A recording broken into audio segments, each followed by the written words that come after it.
আজ আমার জন্মদিন, আমি একদম ভুলে গেছি। এখন যখন সবাই আমাকে ফোন করে শুভেচ্ছা বিনিময় করছে, হঠাৎ মনে পড়ছে যে হ্যাঁ, আমার তো আরেকটা বছর আমার জীবন থেকে শেষ হয়ে গেল। জানি না কয়দিন বাঁচবো, কত বছর বাঁচবো, কিন্তু একটা জন্মদিন যাওয়া মানে একটা বছর আমার কমে যাওয়া। যাই হোক, পরে জটফট রেডি হয়ে গেলাম। আমার হাজবেন্ডের পছন্দের এই শাড়িটা পরলাম। এটা আমার হাজবেন্ডের অনেক পছন্দের শাড়ি, কিন্তু অনেক পুরানো শাড়ি। আমার কাছে নতুন পুরানো কোনো বিষয় না, আমার কাছে হচ্ছে যে শাড়িটা পরলে আমাকে ভালো লাগবে, যে শাড়িটা আমার পছন্দ, যে ড্রেসটা আমার পছন্দ, সেটা পুরানো নতুন হোক আমি সবসময় পরি। যাক, আজকে বাইরে খাবো আর কেনাকাটা দেখি কি করতে পারি, করব। সাথে থাকে, সবাই দোয়া করবেন। আল্লাহ পাক আমাকে সব দিছে, এখন যেন আল্লাহ পাক আমাকে যে কয়দিন বাঁচাই রাখে, যেন সুস্থভাবে নেক হায়াত পাই, যেন আমি ভালো কাজ করে যেতে পারি। সবাই একটু এই দোয়াটা করবেন যেন আমি সুস্থ থাকি। আমি আর আমার হাজব্যান্ড আজকে একদম রঙিন ড্রেস পরে বের হয়ে গেলাম। আমরা কথা বলতে বলতে একদম বসুন্ধরা স্মৃতির সামনে চলে আসলাম। আর আজকে শপিং করব বসুন্ধরা শপিং মহল থেকে। আপনারা সাথে থাকেন। এবারের মতন আমার শেষ বাংলাদেশে শপিং, কারণ ইনশাল্লাহ আর 4 দিন পরে চলে যাচ্ছি। যাওয়ার পথে আমার এক ফলোয়ারের সাথে দেখা হয়ে গেছে। সত্যি যখন ঘর থেকে বের হই তখন নিজেকে মানে বুঝি যে হ্যাঁ, সত্যি আমি কি সেলিব্রিটি হয়ে গেলাম।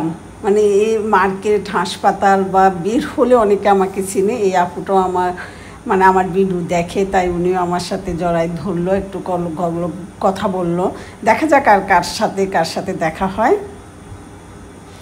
এই যে দেখেন পুরো মার্কেটটা। যারা এখনও ঢাকার বাইরে থাকেন, এই বসুন্ধরা সিটিতে আসেন নাই, তাই আপনাদের জন্য একটু বাইরের পুরো ভিউটা আপনাদের সাথে শেয়ার করলাম। আর যারা ঢাকায় আসেন সবসময়, আপনারা তো আসেনে, আপনাদের তো আর দেখলেও ভালো লাগবে না। এখন আমি উঠে যাচ্ছি। তবে আজকে কেনাকাটাটা একদম হঠাৎ করে হচ্ছে, কারণ এমনি দেশে যাওয়ার, ইতালি যাওয়ার আগে আমি আমার বৌমাদের জন্য গিফট কিনবো, সবসময় যাওয়ার সময় নিয়ে যাই। আর নিজের ইচ্ছে যখন যেটা হয় তখন আলহামদুলিল্লাহ করতে পারি, এখন আর সমস্যা হয় না। আগে হয়তো বা একটা সময় যে দামি একটা শাড়ি বা কাউকে একটা গিফট দিতে গেলে অনেক 900 হিসাব করতে হতো, এখন আলহামদুলিল্লাহ সেটা করতে হয় না, কারণ আল্লাহ পাক আমাকে সেই অবস্থানে রাখছে। কারণ আমি নিজেও এখন টাকা ইনকাম করি, এখন বলতে আজকে প্রায় 25 বছর থেকে। তাই 25 বছর থেকে আমার ছোট বড় সব শখ আমি নিজে পূরণ করতে পারি। তো প্রথমে আমি নিবিড় শোরুমটায় যাব, কারণ নিবিড়ের শাড়িগুলো আমার কাছে ভালো লাগে। আমি পরপর এই 2 বছর থেকে নিবিড় থেকে কিনি। অবাক কাণ্ড কি জানেন, মানে তাদের শোরুমটা চেনার জন্য একদম নিচের টাইলসের উপরে নাম লেখা। পরপর 2টা শোরুম, 4 তলাতে। এখানে আসার পরে এখন বৌমাদের জন্য শাড়ি বের করছে। আমার আবার মানে বেশি সময় নষ্ট করার অভ্যাস নেই, তাই আমি বলছি যে আমাকে ঈদের পরে যে শাড়িগুলো আসছে আপনাদের, সেগুলো আমাকে একটু দেখান। তখন আমাকে কয়েকটা শাড়ি বের করে দেখালো, কিন্তু আমি বেশি কাজের নিব না। যেমন এই শাড়িটা আমার পছন্দ হয়েছে, কিন্তু এটার বেশি কালার নেই, শুধু 2টা কালার, যার কারণে আমার দরকার 3 কালারের 3টা। আর এটা আমার কাছে ভালো লাগে না শেডের উপরে। পরে এই শাড়িটা মানে এই ডিজাইনের শাড়িগুলো বের করলো। এখানে পরপর 4টা রঙে আছে, আর আমার কাছে এটা ভালো লাগছে। মানে ঠান্ডা ঠান্ডা ডিজাইন, ছোট ছোট 4টা স্টোন, তারপরে পুরো পারে কাজ। যাই হোক, এই ডিজাইনটা পছন্দ হয়েছে। এগুলো পিওর সিল্কের মধ্যে। তা আমি জটফট ছবি উঠাই আমার বৌমাদের কাছে পাঠিয়ে দিছি। আমার বৌমারা পছন্দ করছে। এটা করছে আমার বড় বৌমা, আর এর আগে যেটা দেখছেন ফেস্ট, সেটা পছন্দ করছে আমার ছোট বৌমা। আর আমি যখনই একই ডিজাইনের শাড়ি কিনবো বা 3 পিস কিনবো, তখন প্রথমে আমি আমার বৌমাদেরকে উপরে ছেড়ে দিই, তারপর আমি নিজের জন্য কিনি।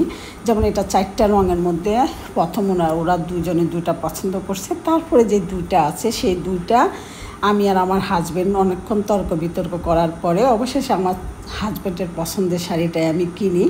প্রতিবারে যে কোনো জিনিস কিনতে গেলে আমাদের দুজনের মধ্যে একটু খুনসুটি হয়। প্রথমে আমি আমারটা কিনবো বলি, কিন্তু অবশেষে তার পছন্দেরটাই কিনি। তবে বলতে হয় তার পছন্দ মাশাআল্লাহ অনেক মানে সবাই পছন্দ করে। এই দুইটার মধ্যে এখন আমার হাজব্যান্ড আমার জন্য পিঙ্ক কালারেরটাই পছন্দ করছে, তবে বিডুর মধ্যে শাড়ির কালারগুলো এত সুন্দর আসে না, বাস্তবে অনেক সুন্দর। এরপরে আসলাম আমার টুনটুনি পাখির জন্য ড্রেস কিনবো, একটা পার্টি ড্রেস কিনবো। এজন্য টুনটুনির দাদা অনেক ব্যস্ত, আমিও দেখতেছি, তার দাদাও দেখতেছে যে কোনটা কিনলে আমার টুনটুনি পাখিকে একদম পরীর মতন লাগবে, অ্যাঞ্জেলোর মতন লাগবে, তাই খুঁজতেছি। তবে অনেক সুন্দর সুন্দর ফ্রক ইচ্ছে করতেছে পুরো মার্কেট নিয়ে যাই। বাইরে 4 ঘন্টা সময় দিয়ে নাতনির জন্য একটা ড্রেস পছন্দ করছি। এটা আমার টুনটুনি পাখির জন্য,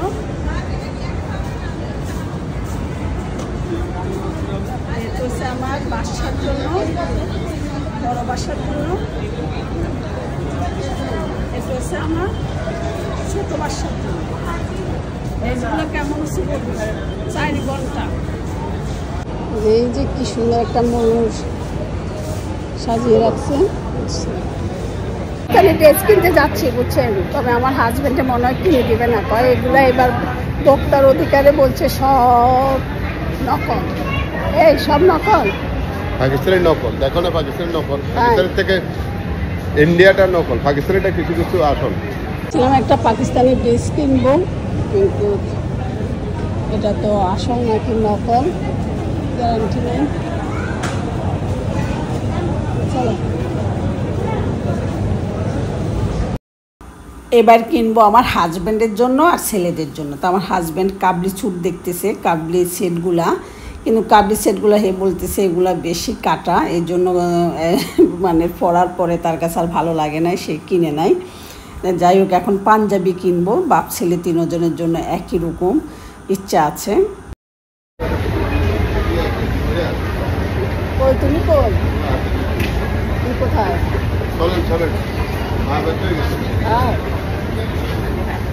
ডায়মন্ড আর গোল্ড, তো আমার জন্মদিন, জন্মদিনে পকেট খালি করতে শাড়ি কিনে, গোল্ডের টাকা নাই, এত বড় গোল্ড পড়লে আলগাতে পারবো না। প্লিজ এটা একটু দাও না, প্লিজ এটা প্লিজ করলে চলবে না। হাজবেন্ড জন্মদিন উপলক্ষে আমার জন্য গোল দেখতেছে। তুমি কি আমার জন্য দেখতেছ? আংটি দেখতেছি, আংটি দেখতেছ? বাজেটে আসলে নেব। সুন্দর আংটিটা, বাজেটে আসলে নেব। বাজেট এই যে দেখছেন, আমার হাজবেন্ড মনে হয় গোল কিনতে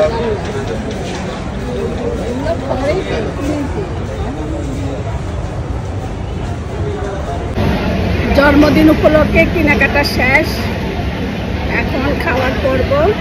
জন্মদিন ওইভাবে পালন করি না, আমি সবসময় বলছি, কিন্তু আজকে একটু বাইরে আসলাম, কেনাকাটা করলাম, শাড়ি কিনলাম, আমি আমার জন্য কিনলাম। আমার জন্মদিন আমি নিজে গিফট দিই, আবার ঘরের সবাইকে দিচ্ছি।